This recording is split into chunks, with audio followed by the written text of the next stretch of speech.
Hello friends, இன்னைக்கு நம்ம எங்க வந்திருக்கோம் பாத்தீங்கன்னா புதுக்கோட்டை மாவட்டத்தில் இருக்கக்கூடிய மாங்காடு அப்படிங்கிற ஒரு ஊருக்கு தான் வந்திருக்கோம். இங்க என்னன்னு பாத்தீங்கன்னா வைகாசி விசாக திருவிழா நடந்து கொண்டிருக்கிறது.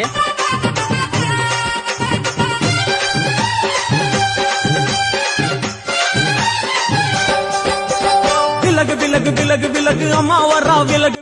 மாங்காடு ஸ்ரீ முத்துமாரியம்மன் கோவில் தேர் இழுக்க போறாங்க. கிரி வரா துள்ளி வரா ஆவேசமா ஆடி வரா வழிமறிச்சு நாம நின்னா கோவப்படுவா. எகிரி வரா துள்ளி வரா ஆவேசமா ஆடி வரா வழிமறிச்சு நாம நின்னா கோவப்படுவா. அவ துஷ்ட பேய சூனியத்தை மிதிச்சு வருவா. கண் திருஷ்டியிலே நம்மை காக்க ஒதுங்க சொல்லுவா. விலகு விலகு விலகு விலகு அம்மா வரா விலகு விலகு விலகு விலகு விலகு விலகு அம்மா வரா.